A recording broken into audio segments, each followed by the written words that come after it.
في سؤال داير في دماغي الفترة اللي فاتت دي، والسؤال ده هو: هل الضربة اللي اتضربت من جيش الدفاع يوم 7 أكتوبر كانت ضربة من جيش الدفاع فعلا، ولا كل ده كانت خطة من الخطط بتاع الجيش الصهيوني؟ بص، في الأول كده زي ما احنا كلنا عارفين طبعا التكنيك القديم جدا اللي المفروض اتهرش خلاص إنهم يلعبوا دور الضحية، والمشكلة إن الخطة دي دايما بتنفع معاهم لأن في اللي بيصدق، لأن الإعلام معاهم وقادر ان هو يوريك الحاجات اللي هو عايز يخليك تشوفها، وقادر يعميك عن الحاجات اللي هو مش عايزك تشوفها. والناس للاسف طبيعي بتصدق الصور او الاخبار او اي بوست بينزل، لان ببساطه مفيش مصدر اخبار تاني غير ده الا بقى نشره الاخبار، ودي برضك متحكمين فيها. خليني بقول لك انا ليه بسال نفسي او بشكك ان الضربه اللي ضربت يوم 7 دي ما كانتش اصلا من جيش الدفاع وكانت خطه من ضمن خططهم. بص يا معلم، من زمن الزمن واحنا عارفين ان اسماعيل، مش هينفع اقول اسمهم طبعا عشان انتوا عارفين ان اي حاجه بتجيب سيرتهم بتتمسح، فخلينا في الفيديو ده نسميهم اسماعيل. زي ما احنا عارفين ان اسماعيل دايما بيحب يعيش دور الضحيه، ولو كانت هدف عليه زلطه بس من عيل صغير كان بيصورها وبيقلب بيها الاعلام، وكان بيرد على الزلطه دي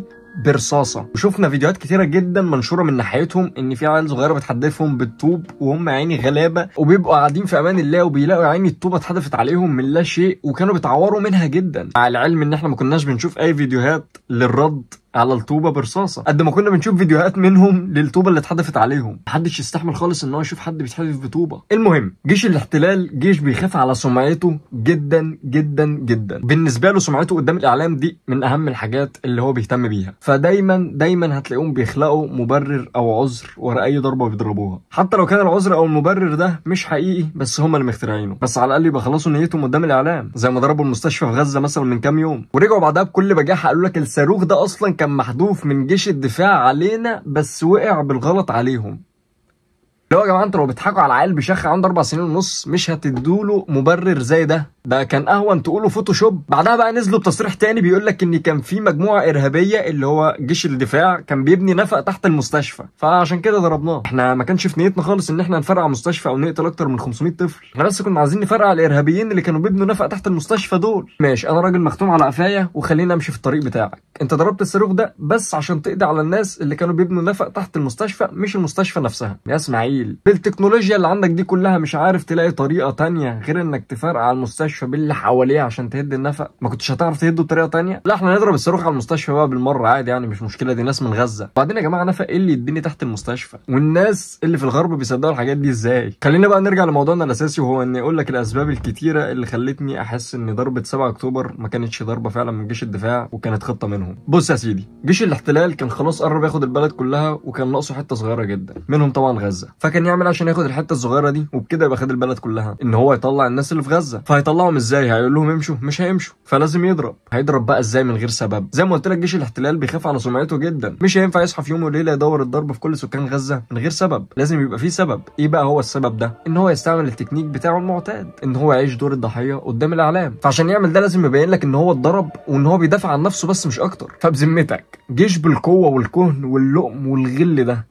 تغيب عنه فكره ان هو يضرب نفسه بصاروخين 3، وانه يدرب جماعه كمان من عنده على انهم ازاي يخترقوا الدفاع الجوي، زي ما كلنا شفنا طبعا الهجوم اللي في اول يوم لما نطوا عليهم من الجو بيقول لك اخترقوا الدفاع الجوي بتاعهم. دي والنبي تدخل العقل. جيش الدفاع اللي هو يا عيني على الله حكايته هيعرف ازاي يخترق اقوى دفاع جوي في العالم؟ ده الوطن العربي كله ما بيعرفش يصنع سلاحين على بعض، وانت جاي تقول لي ان دول يا عيني اللي على الله حكايتهم عرفوا ازاي يخترقوا اقوى دفاع جوي في العالم لوحدهم كده؟ والله اعلم، ممكن يكونوا سرشوا على اليوتيوب برضو كيفيه اختراق اقوى دفاع جوي في العالم. بس ماشي، هنقول يا عم هم اقوياء جدا لدرجه ان هم عرفوا ازاي يخترقوا الدفاع الجوي. جابوا منين الطياره اللي نطوا بيها؟ هو جيش الدفاع عنده طيارات؟ مين بقى اللي اداله الطياره دي؟ ها، والله اعلم، ممكن يكون برضو سرش على اليوتيوب كيفيه تصنيع طياره بدون روت. ماشي يا عم، احنا واخدين على قفانا وصدقنا ان هم عملوا كده فعلا وطاروا بالطياره واخترقوا الدفاع الجوي ونطوا عليهم. عرفوا يقتحموا المقر العسكري بتاعهم وياخدوا منهم 250 اسير من غير ما نسمع عن اي اصابات او اي ضحايا في العمليه دي. دي عمليه مش سهله، الا بقى لو هم بعد ما نطوا خبطوا على الباب بتاع المقر العسكري بتاعهم وجا حد فتح لهم قال له ارفع ايدك، رفع ايده، قال له يلا هناخدك اسير، قال لهم حاضر يا باشا ومشي معاهم. مش سهله يا معلم ان انت تخش تاخد 250 اسير من المقر بتاعهم. يعني انا مش عارف ابلع، انا نفسي وبجد بتمنى من قلبي ان ده يكون حصل فعلا، ويعني اسقف لهم جدا، بس انا مش بلاعها. وبعدين تعالى صحيح، فين ال 250 اسير اللي احنا المفروض خدناهم منهم دول؟ فين هم راحوا فين؟ او اي فيديو للاسرى اللي اتاخدوا دول؟ وبعدين جيش الدفاع لو هو قوي جدا للدرجه دي وفعلا ذكي الذكاء الفاحش ده، كان هيبقى على الاقل مخطط لرده الفعل اللي هتحصل بعد ما يضرب. اكيد انت مش هتضرب عليهم صاروخين ثلاثه هم يقولوا لك ماشي يا عم تشكر، اكيد هيرد عليك الضرب ده. كنت عامل انت بقى حساب الرد ده، ولا انت كنت عامل حسابك ان انت تضرب وتمشي؟ ولا انت يعني فين الاستفاده في الضربه من الاول بقى لو انت مش مخطط لها كويس بعد كده؟ وعارف ان غالبا ردك في الجزء ده هيكون ان جيش الاحتلال بقاله اكتر من 70 سنه بيضرب ومحدش بيرد عليه الضرب، فكتر خير الناس ان هم ضربوا حتى لو بصاروخين ثلاثه، بس على الاقل يكون اسمنا ان احنا ردينا. ففي حاله ان احنا هنتكلم ان الضربه دي كانت فعلا من جيش الدفاع ونزلت عليهم فعلا، جيش الدفاع بتاعنا احنا الحقيقي وهو اللي ضرب فعلا، انا عم بقول لك مشكور وكتر الف خيرهم ان هم ضربوا حتى لو بحاجه بسيطه، احسن من ناس كتيره جدا قادره وما بتتدخلش خالص. فهي يا جماعه من الاخر وعلى ميه بيضه كده، هي حاجه من الحاجتين ملهاش تالت. الحاجه الاولى وهي ان الضربه دي فعلا طلعت من جيشنا احنا، جيش الدفاع الفلسطيني، وساعتها اقول لك ان هم يعني على الاقل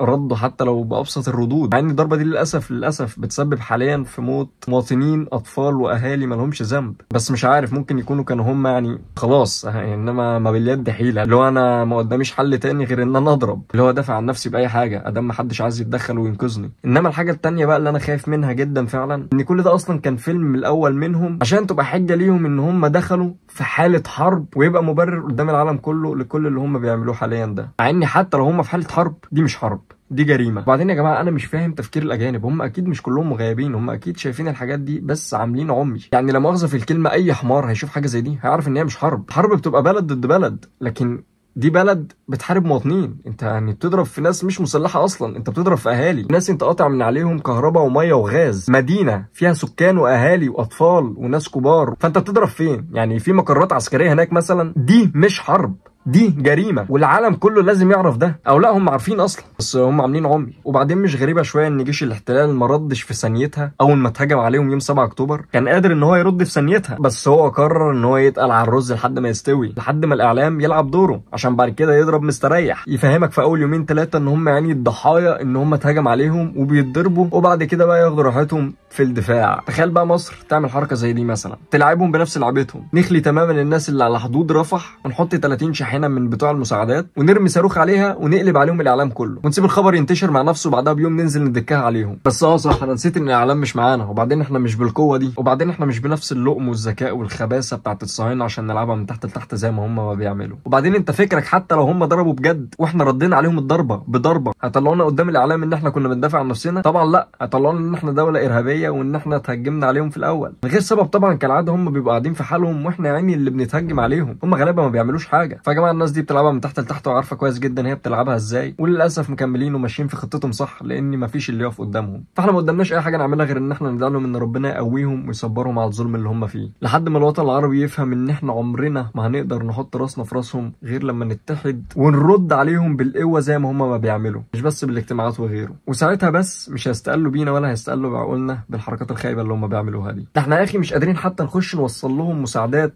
اكل وميه غير باذنهم، انت متخيل احنا قدامهم قد ايه؟ وبعدين انت هتقدر تحط وشك في وشهم ازاي بعد حاجه زي دي؟ مش هتقدر ترفع راسك في راسهم تاني لو هم فعلا خدوا البلد بالطريقه اللي هم بيعملوها دلوقتي دي. هترفع راسك في راسهم ازاي لو دخلوا على البلد اللي بعدها؟ لان انت من الاول سكت وما قدرتش ترد، فهترد بعد كده ازاي؟ خلاص احنا قدامهم بقينا مطيعين، ما بنقدرش نرد عليهم الضرب بضرب، بنرد عليهم الضرب بمؤتمرات وبمناقشات، فازاي بعد كده هتبقى عايزهم ياخدوك على محمل الجد وان هم يهابوك ويحترموك؟